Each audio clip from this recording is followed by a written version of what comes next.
Hello, hello, hello, and welcome to Nursing News You Can Use at 5. I'm Tina Baxter, and I'm your host. I want to say welcome to those of you that are on our YouTube channel and those of you that are following us on Facebook. And I want to say thank you for tuning in today. So, we're going to start off with our affirmation. I am happy to see other people expressing prosperity. It is a mirror of my own rich abundance. I am happy to see other people expressing prosperity. It is a mirror of my own rich abundance. And that is from the Louise Hay 2024 inspirational calendar. All right, so let's go ahead and get into the news because there is a lot to cover today, and I'm excited to be here. All right, let me pull up our news for today. By the way, while we're here, happy Women's History Month. So just want to say that. Happy Women's History Month. And if you have a shout out to someone in your community, let me know. I'll be happy to do that as well today. And if you have a community event coming up, let us know. We'll talk about it. All right. So our first story comes out from Ascension. This is out of Texas, Austin, Texas. And it says, Ascension Seton registered nurses to receive better pay and benefits. This is from kvue.com. It says after going on strike twice, registered nurses at Ascension Seton Medical Center will now see better pay, more staffing, and additional benefits. On March the 5th, the National Nurses Organizing Committee and the National Nurses United shared the approval of a 3-year union contract that will impact more than 1,000 RNs effective immediately. The contract offers a new range of improvements, including staffing, a professional practice committee that will work through patient concerns, better standards on health and safety, and a fair and transparent wage scale. As for staffing, there will now be at least one RN for every 2 patients in intensive care, neonatal intensive care, labor and delivery units. Additionally, there will be one RN for every 4 emergency patients. The Professional Practice Committee will be of a group of nurses across different departments in the hospital who will meet monthly to come up with solutions to any patient care issues that arise. Additionally, RN pay will increase by an average of more than 11% during the 3-year contract period and as much as 25.9% for some, depending on their years of experience.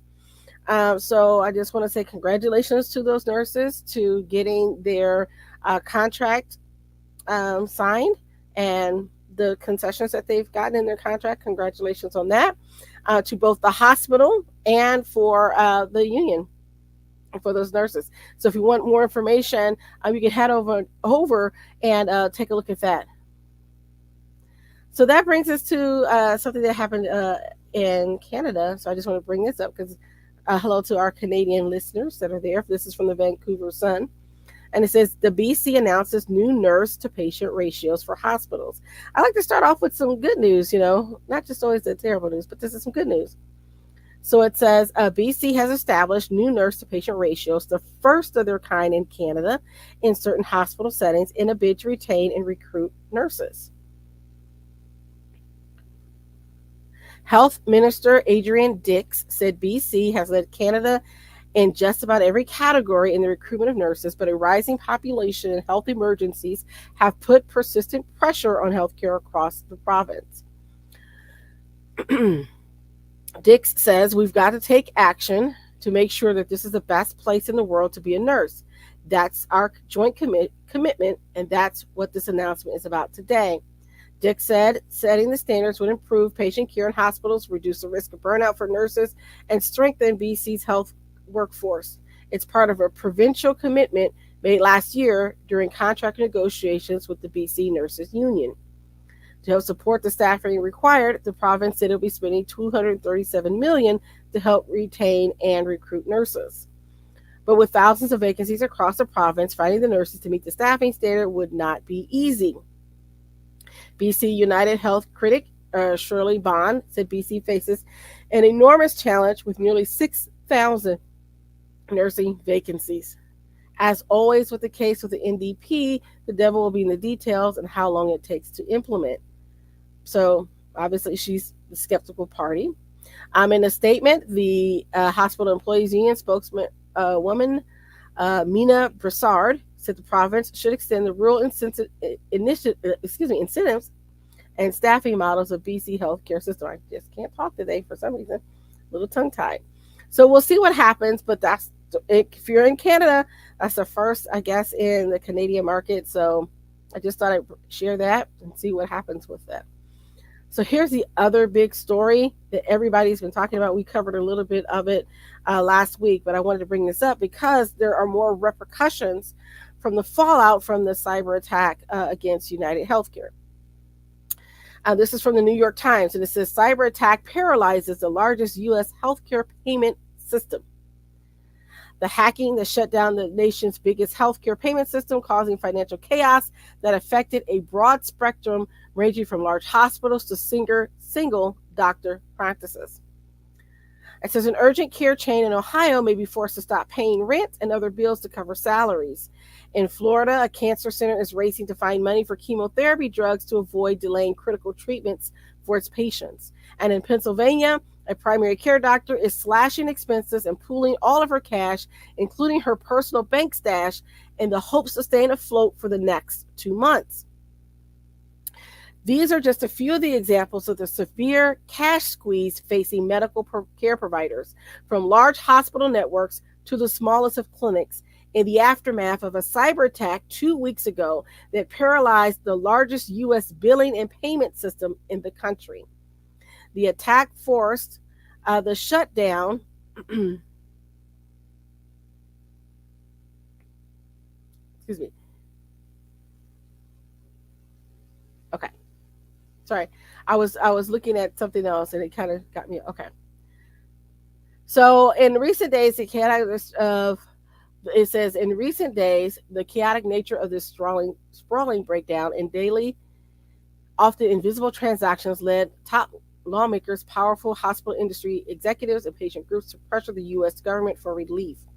So apparently, when the electronic system operated by Change Healthcare, it says part of United Health Group, leaving hundreds, if not thousands, of its providers without the ability to obtain insurance approval for services ranging from drug prescriptions to a mastectomy, or to be paid for those services. So this is affecting whether or not you're able to get the approval to have the service, but then also once you do have the service, the ability to get paid, because they aren't able to process the claims. So what we found out is that it says on Tuesday, the Health and Human Services Department announced that it would take steps to try to alleviate the financial pressures on some of those affected hospitals, and doctors who receive Medicare reimbursements would mainly benefit from these new measures. So the U.S. health officials said they will allow providers to apply to Medicare for accelerated payments, similar to advanced funding made available during the pandemic, to tide them over. They also urge health insurers to waive or relax the much criticized rules imposing prior authorization that have become impediments to receiving care. So that whole prior authorization process, which is a nightmare and difficult sometimes to get things approved, hopefully they're going to suspend that practice temporarily at least. And they recommend that insurers offering private Medicare plans also supply advanced funding. So now they're talking about Medicare Advantage plans. So Health and Human Services said it's trying, to coordinate efforts to avoid disruptions, but it remained unclear whether these initial governmental efforts would bridge the gaps left by the still offline mega operations of Change Healthcare, which acts as a digital clearinghouse linking doctors, hospitals, and pharmacies to insurers. So what we have found is that this was actually a ransomware attack. And on other stories, and we'll be certainly talking about this going forward, we keep an eye on that. So this has been a big problem. And so we know that cyber attacks have been on the rise. So this next story is talking about in Nebraska. It says lawmakers seek extra federal funds to prevent closings of skilled nursing centers in Nebraska. Now, we've talked about closures in other states like Illinois and Pennsylvania. So now we're looking at Nebraska. And so this is out of Lincoln, Nebraska. It says state lawmakers are loading up an effort to leverage millions in additional federal funds to help stem the closing of skilled nursing facilities in Nebraska.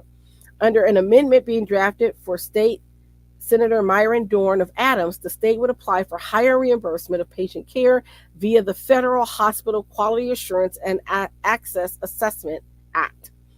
If that name sounds familiar, it's the same program that the state is tapping to attract an additional $950 million in federal funds for hospitals to care for patients funded via Medicaid and Medicare.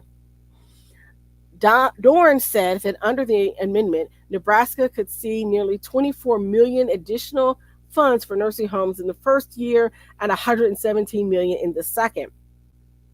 The extra funding comes at a time when skilled nursing and assisted living facilities are struggling, especially in rural areas. And we've covered those.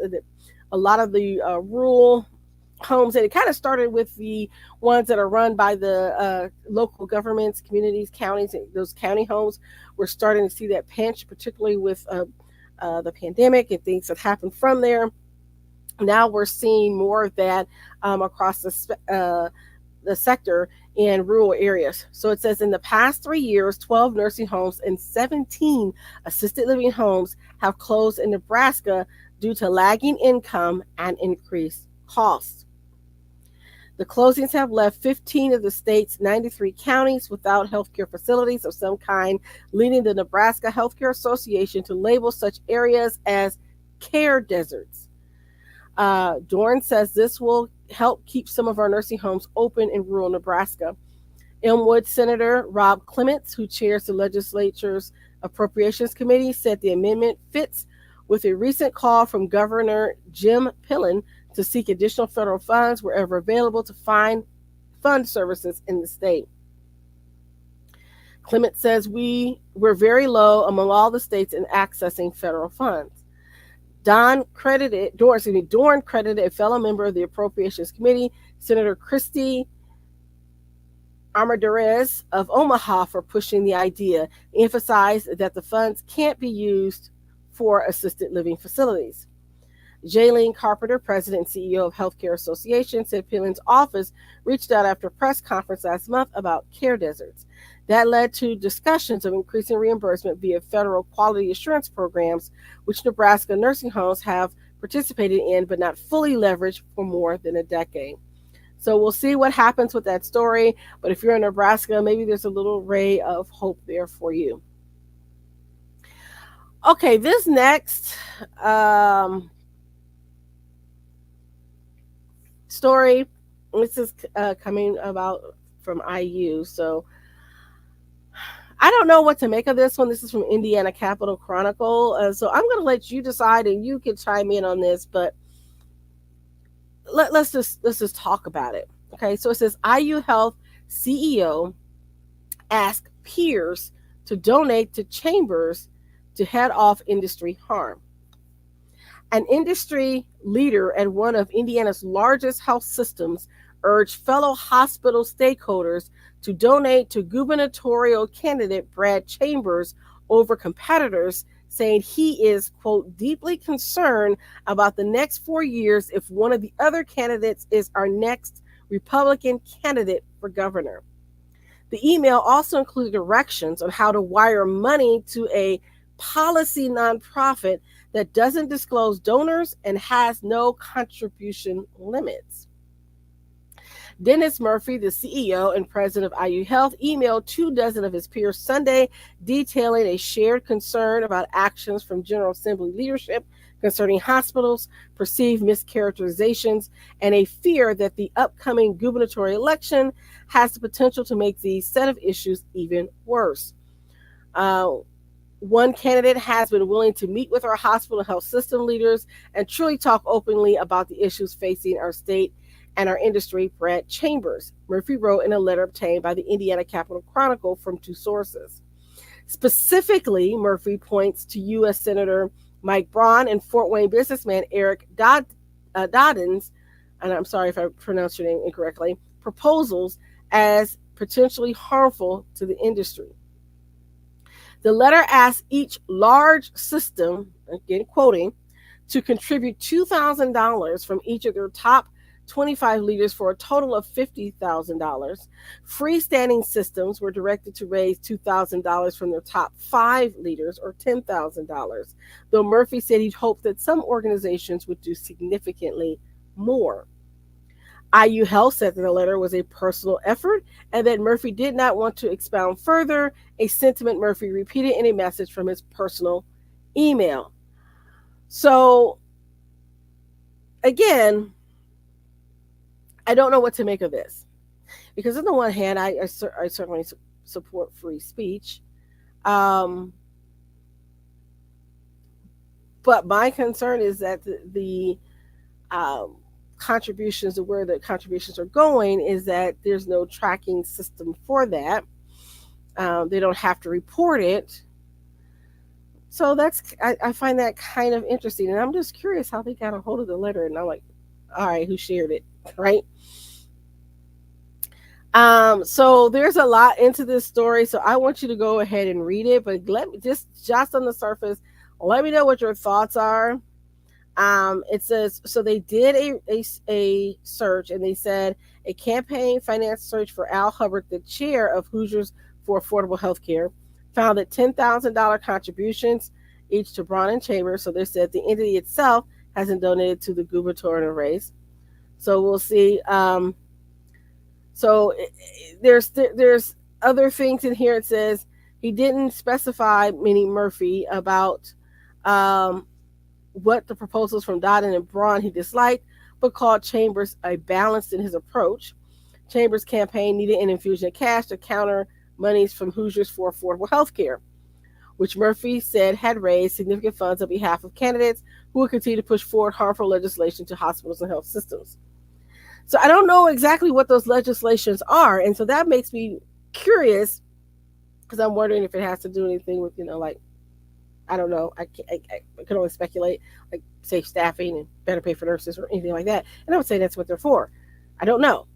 But if anybody knows, kind of let me know. Clue me in on this one, because this is just going to be interesting to read. And I encourage you to go ahead and read this article, because there's a lot in here that I just don't have time to unpack. But I just want to bring this up and put it on your radar. Okay, and then another news, and talking about, as we were talking about cybercrime earlier, this is coming out of Pennsylvania, and it says, shut down Jefferson Hills nursing home blames cyber attack. Health department as patients, employees land elsewhere. So Jefferson Hills Healthcare and Rehabilitation, the nursing home that shut down abruptly on Friday, is blaming both a cyber attack and strict enforcement by the state for what went wrong. Meanwhile, there is good news Monday for some of the employees who were not being paid. They've landed new jobs at a new place. Southwestern Nursing and Rehabilitation confirms it's hired more than 20 former employees of Jefferson Hills Healthcare and Rehabilitation. Many of those workers had stopped working when Jefferson Hills stopped paying them, which, funny how that works out, right? The state health department forced Jefferson Hills to close Friday because patients were considered in immediate jeopardy due to lack of staff. So the staff weren't getting paid, so they like, I'm not going to work. You're not paying me. So Anita Coffey of We Care at Penn Nursing Home in Wilkinsburg, which is not involved in the situation, says, it has to be traumatizing. It definitely has to be traumatizing. It seems very abrupt. I feel like family, workers, everybody should have had a little forewarning if things were going bad. Southwestern Nursing and Rehabilitation Center was able to hire a number of staff members and would like to recognize the compassion these employees showed staying with their residents during a difficult time, said Sarah Delp via email.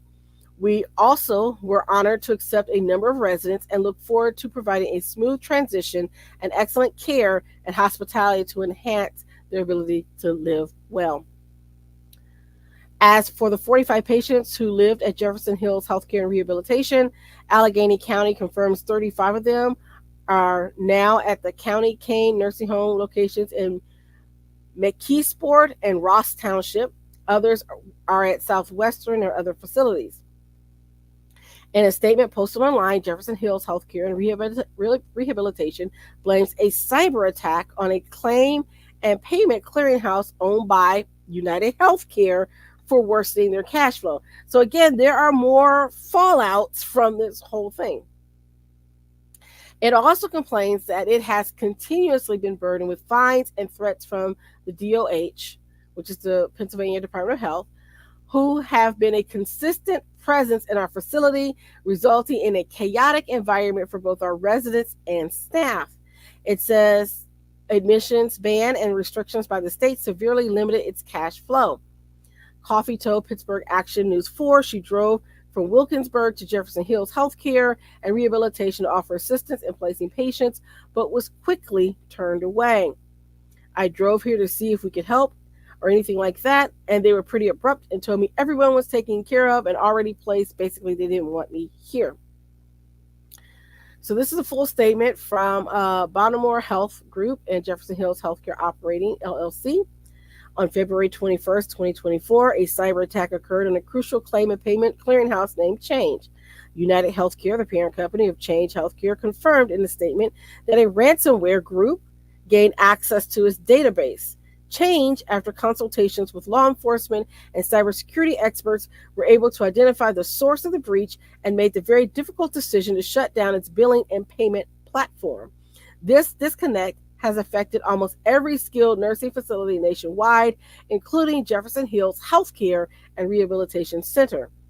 As a result of this breach and platform shutdown, cash flow to providers across the country has been impacted, creating a devastating domino effect in the healthcare system nationwide. The American Healthcare Association and the National Center for Assisted Living Thursday evening requested support at the federal level for quick relief, since the clearinghouse processes approximately 90% of all skilled nursing billing claims for Medicare, Medicaid, and managed care providers. To date, there has not been a response. United Healthcare currently has 112 disconnected systems with its internal network, meaning the processing system for claim submission and payments remains offline. So far, CMS, the Centers for Medicaid and Medicare, for Medicare and Medicaid services, has issued no guidance for billing practices and is unclear as to the extent of the time the platforms may be offline. This action has had a dramatic impact on the cash flow of Jefferson Hills Operating, LLC, and the ability to provide quality care efficiently and effectively to the residents we care for. Moreover, because of the cyber attack and the immediate impact to cash flow, the Pennsylvania Department of Health Pittsburgh field office placed the facility in immediate jeopardy due to a missed payroll cycle of 2/23/2024. This missed payroll was directly due to the cash flow challenges faced because of Change's refusal to process our payments since February 21st, 2024. This was just the last of a string of multiple restrictions and bans placed upon the facility since change of ownership on 6/29/2022.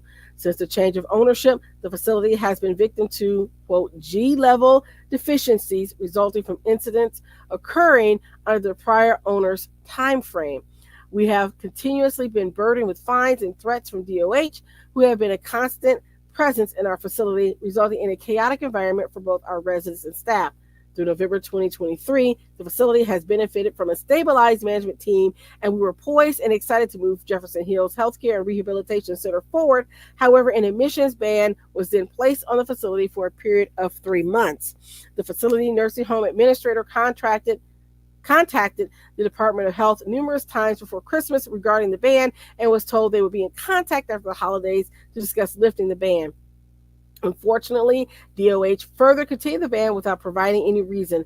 This continued to severely hamper the facility's cash flow. Despite the admission ban, Jefferson continued to cover all payrolls and vendor bills, ensuring a safe environment for our residents. So they go on to say that on January 26th, the facility received notification of an easement in the ban, allowing 3 admissions per week. However, stipulations remained for times and days admissions were allowed. These impositions created an even further challenge to our revenue stream, as the facility was only at 50% capacity. With the challenges created from the above-mentioned circumstances, combined with the cyber attack occurring, impacting the ability to maintain staffing at levels at Jefferson Hills Healthcare Rehab, the decision was made to temporarily close the facility effectively 3/1 to give the sister facilities a chance to succeed. So they're citing that they're going to be closed temporarily.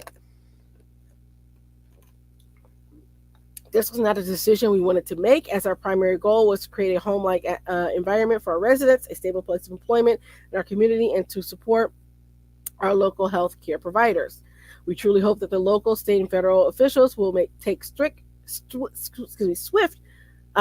action to relieve these unnecessary and compounding burdens impacting long-term care providers across the country for the sake of our elders and our communities served. We thanked the community, our healthcare partners, and the employees who have continuously supported Jefferson Hills, and wish each and every one of you success in your future endeavors. So, yeah, that was pretty strongly worded, which is why I wanted to read the whole thing so you can get the whole impact from it. But this is further fallout from what's been happening with the cyber stuff. It's like, so given that, why don't we just go ahead and take a quick break, and we'll be back in a moment. Nurses, are you tired, frustrated, and burnt out? Are you tired of being called a hero but feeling like a zero? Are you ready to break free? I'm inviting you to feel the sun. Find the joy and passion in your nursing career. Register for the Kickstart 2024 Challenge with the Nurse Shark Academy. Come and feel the sun.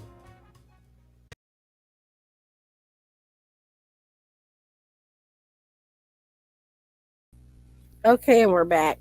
And I wanted to talk about our next story that's coming up. And this is kind of the segue into the patient safety that the staff safety that we've been talking about, workplace violence. And this is another unfortunate example of workplace violence. And I'm going to continue to cover these stories and continue to mention them until we start making some real headway in keeping our healthcare workers safe. So it says, nurse critically injured in an assault at Shreveport nursing home, suspect arrested. This is from Shreveport, Louisiana. Police in Shreveport have arrested a man accused of assaulting a nurse at a nursing home on Mansfield Road. Police say it appears that on March 3rd around noon at a nursing home in the 3400 block of Mansfield Road. That's the Roseview Nursing and Rehabilitation Center. When officers got there, they found a female nurse in critical condition, bleeding from injuries to her head. Officers were able to quickly arrest the suspect, Johnny Rivers, 65. He is charged with second-degree aggravated battery. Police say that the injured nurse is expected to recover, which I am very grateful for. And that's all that I have on the story. I do wish her a speedy recovery. But I'm going to continue to report these incidents, because I think the more we talk about them, the more they get into the community and the forefront, and then maybe we can actually have some real change and really push for worker safety.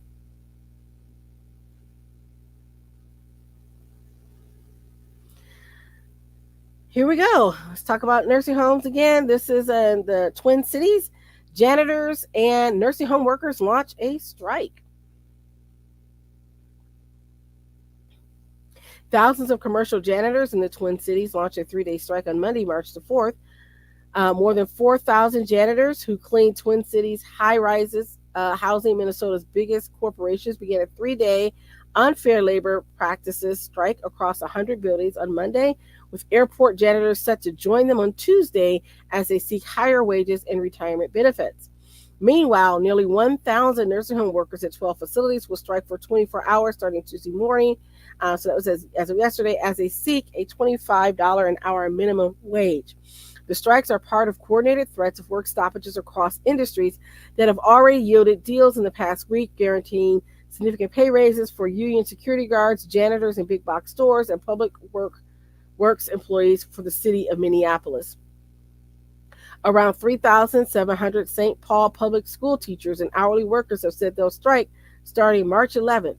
Passenger service workers at the airport are also negotiating a new contract, but are largely barred from striking under the Railway Labor Act. Along with several unions, nonprofit organizations representing workers and renters are also leading demonstrations this week as part of a campaign called What Could We Win Together? They are focused on 4 priorities: dignified work, good schools, stable housing, and a livable planet. Union workers have seen organized labor wins Big raises at UPS and the big three automakers in the past year. With allies in Democratic controlled local and state government, they're looking to win significant wage and benefit increases that would outpace the inflation spike that reduces standard of living of some workers. And so, again, that's part of what's the issue. It's not just nurses, but other industries, and the fact that the inflation has caused issues. I've certainly seen the squeeze in the crunch, and I know you have too. And so everyone's feeling the pinch. Even I was just talking or listening to someone, and they were saying that some of the big financial gurus, the people, the wealthiest, the one percenters, some of them are offloading some of their stocks and things like that. I think that there's just um, right now a lot of uncertainty. And again, I don't want to engage in fear mongering, but I think we need to be aware of some of these issues and realize that it's not just nurses, it's the patients in the bed, it's the postal worker that's coming to your home, it's the mechanic that's working on your car, it's that person that's taking your baggage at the airport. It all affects all of us. All right, here's our next story. More than two-thirds of nursing homes fear closures as almost all site challenges in recruiting staff. This is from Skilled Nursing News. Despite ongoing investments from operators, the nursing home industry is struggling to rebuild its workforce and recover from the pandemic. Meanwhile, operators are concerned that the federal minimum staffing proposal, once finalized, will make operational challenges worse, even as nursing homes limit admissions and are concerned about closures. Such findings were outlined in the American Health Care Association's 2024 State of the Sector report released on Tuesday. The association surveyed 441 nursing home providers. Currently, 94% of nursing homes say it's difficult to recruit new staff, with 67% citing a lack of interested or qualified candidates as a huge obstacle. And I can certainly see that because I've noticed that there hasn't been a lot of people interested in becoming nursing assistants, at least in my area. I'm seeing that as well. Meanwhile, 99% of nursing homes are hiring. A concerning 66% of facilities said that they may have to close their buildings if workforce challenges continue in the same vein, and 45% are currently operating at a loss or negative target margin. Excuse me. Meanwhile, 56% of providers are struggling with capacity. So this kind of relates to what we've seen in those two previous stories with the nursing home closures, etc. So there's more to this story. Certainly, I would say tune into Skilled Nursing News to find out more. So I just want to bring out a couple other things here. It says that the nursing home sector saw the worst job losses out of all other healthcare sectors, the AHCA report found. Another 130,000 workers are still needed to return to pre-pandemic levels. Currently, 95% of nursing homes say that they have open certified nursing assistant positions. 89% have registered nurse positions open. 85% are hiring for licensed practical nurses, and 58% are hiring for other positions within the nursing home. So again, that is a big issue, something that we need to keep an eye on.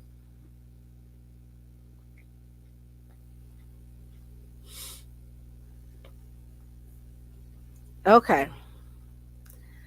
So I found this one can't come up, and I put these stories out because I part of this is I want you to know what not to do. Don't get caught up. Don't get caught up. But I also want to talk about professional standards because I think this is important. And so I'm reporting this story. I'm just reporting on it. I didn't write the story, but it says nurse practitioner gets 70 months in prison for drug crimes. So what were the drug crimes?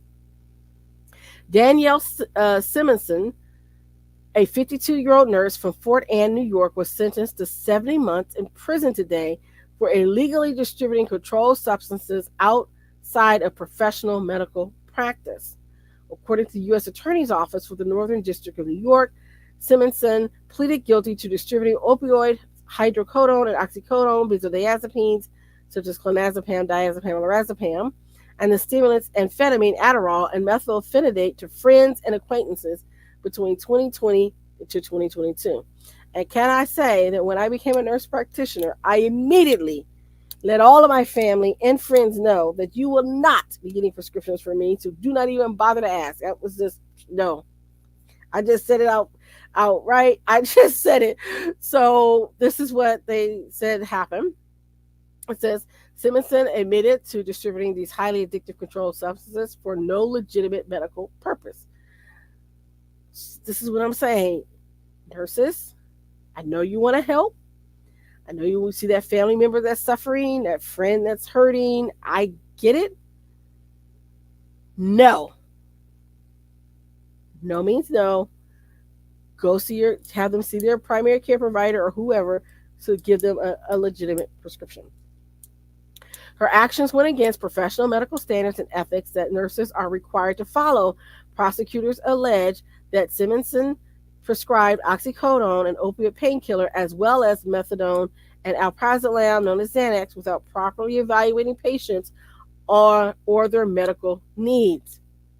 Simonson's sentencing is part of a larger crackdown on medical professionals who illegally prescribe opioids and other controlled substances, fueling addiction.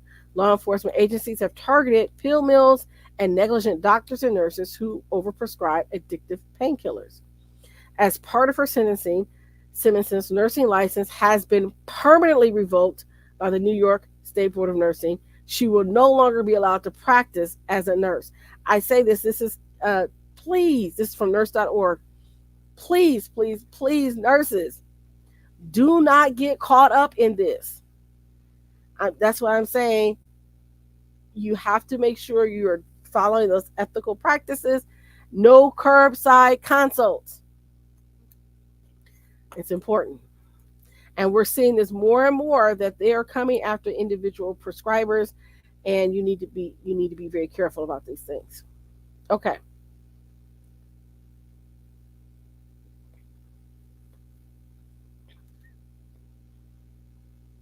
So just so we can see that it's not just a problem here in the U.S., we've always liked to address issues with the nursing shortages in other parts of the world. This is from Manila, in the Philippines. So it says, nurses hit Band-Aid solution to nursing shortage problems. The Philippine Nurses Association, or the PNA, has reiterated its opposition to the government's hiring of clinical care associates, or CCAs, in healthcare facilities to solve the lack of healthcare workers nationwide. So there's nothing new under the sun, folks. Tried it here in the U.S., doing it here in the U.S. Yeah. So Elmer Ponduk, the national president of PNA, says, we have vehemently opposed this since it was first mentioned last year. We do not agree that we should have this kind of pathway in the Philippines because we do not have legislation to support this kind of practice environment for underboards that will allow them to actually work in the clinical setting. As underboards, CCAs have yet to pass the nursing board examination, making them ineligible to practice their profession in the country. During a meeting last week with President Ferdinand Marcos Jr., the Private Sector Advisory Council Health Sector Group announced that around 300 CCAs have been hired in various hospitals nationwide as part of the government's strategy to address the shortage problem. To help the CCAs become licensed nurses, PSACHSG lead Paulo Borromeo, president and CEO of Alia Healthcare Holdings, told the president that the Commission on Higher Education has allocated $20 million for the nursing board review of 1,000 CCAs in the next year.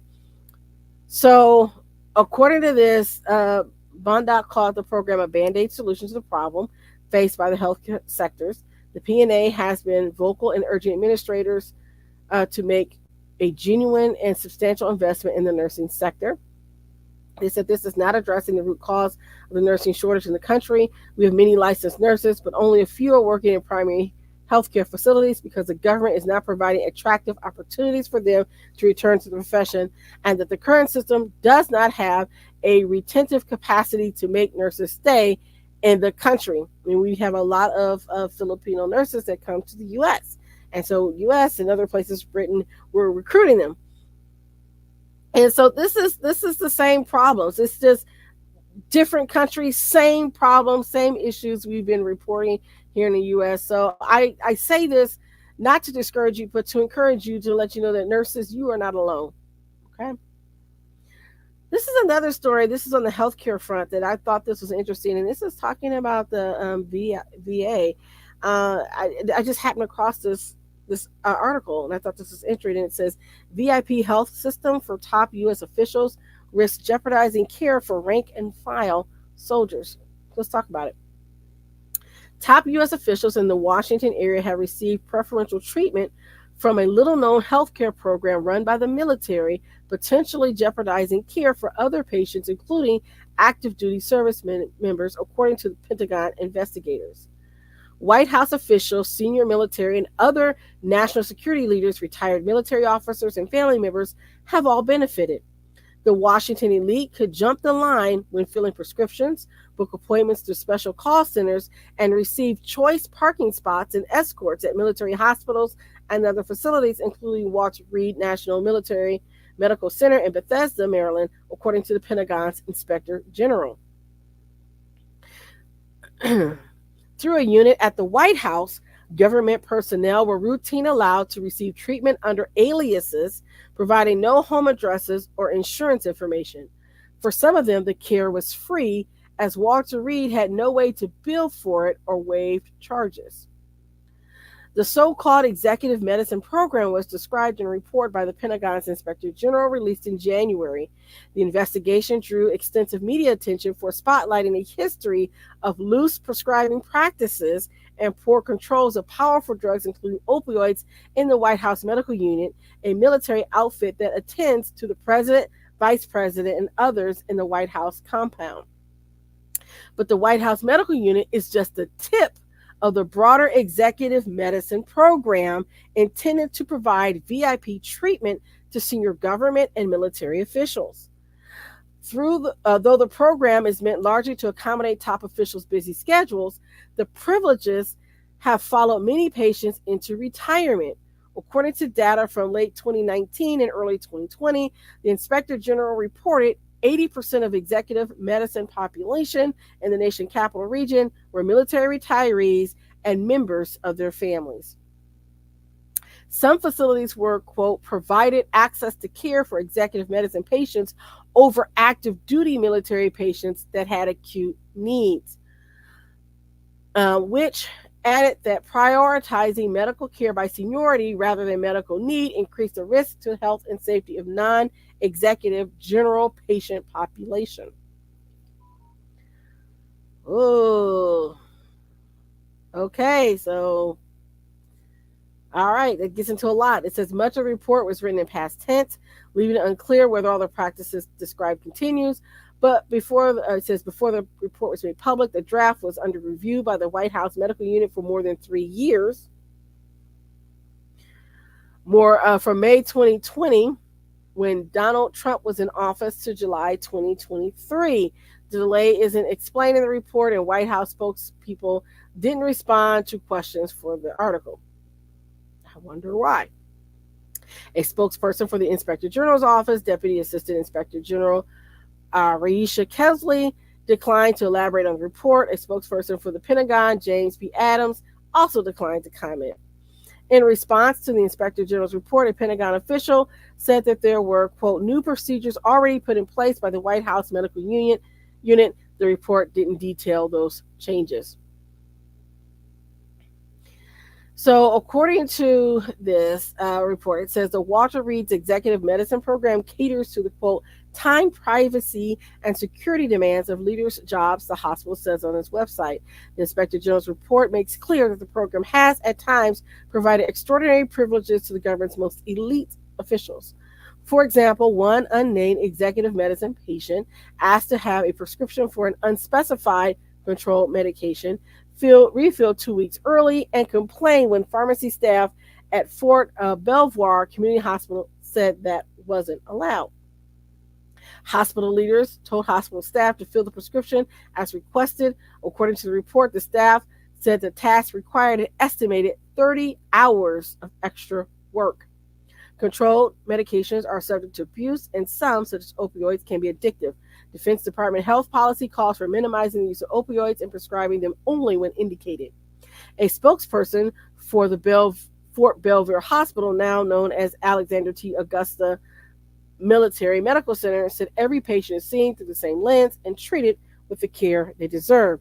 The spokesperson, Reese Brown, said the facility shows military deference to top officers on account of their rank. For example, they don't have to sit with the general population of patients. Okay. The facility's website mentions, quote, an executive medicine, health, and wellness clinic for authorized patients, including eligible family members. Brown said he was unaware of the Inspector General's account of the prescription refill and has no information about it. So there's more to this story. This is a very long story. So you can go to KFF Health News to find out more about it. But yeah, I thought this was kind of an interesting story. And we'll probably be hearing a lot more. Okay, we've got one other story. I thought this was interesting as well. It says why one part-time nurse at Greenwich Nathaniel, Witherell made $216,000 in 2023. And the first thought when I saw that, I was like, hey, how did she do it? How did it happen? Right? So it says the Nathaniel Witherell, the short-term disability care facility owned and operated by the town, is short on nursing staff. The need for staff at the facility, which has 202 beds, fluctuates as the number of patients changes, officials said during recent budget meetings. Witherell leadership relied heavily on part-time workers last year, and some of them ended up working full-time hours for higher rates of pay. One part-time licensed practical nurse, Marie Joseph, made $216,827 last year, according to the records provided by the Greenwich Human Resources Department. As a part-time employee, Joseph's base pay was just $9,783, but she made $116,000 from overtime last year, plus an additional $90,721 in other earnings like stipends and out-of-class pay from the town in 2023. Joseph was the 28th highest paid employee in town last year, according to HR records, and she made more money than the chief of police, the chief of the fire department, the head of Greenwich Libraries, and several other town departments. She even made more money than John Mastronardi, the executive director of Witherell, who earned $192,289 last year. I'm saying, hey, girl, you do you. So that's the end of that story. I just thought it was amazing, and I'm like, hey, you do you. Go from what was going to be $9,000 to over $200,000. Girl, show us how you did that. All right, let's move on. And this is our last story. This is our nurses making a difference segment, and this says Nurse Honor Guard. This is from the Tribune Chronicle. Nurse Honor Guard of Eastern Ohio Delta. I think it's I'm not good at Greek letters. Sorry. Chapter provides comfort to families and celebrates legacy. The Nurse Honor Guard of Eastern Ohio Delta chapter makes sure that nurses receive special tributes at their funerals. The local honor guard represents Trumbull, Mahoning, and Portage counties and has nurses honoring nurses for their service they provided during their careers. The guard recognizes their colleagues, provides comfort to their families, and reminds those of the legacy. Lori Prokop of Howland, president of the Nurse Honor Guard, said it's similar to what veterans do for fellow veterans at their funerals. The Honor Guard honors registered nurses, licensed practical nurses, advanced practice nurses, and others. She said the Honor Guard nurses wear official attire, carry a Nightingale lamp, and have a biography about that nurse. She says nursing is a very tight-knit group, and we know how to network. So we do funerals for the nurses we have worked with, and who are our best friends or those who have been educators and our mentors.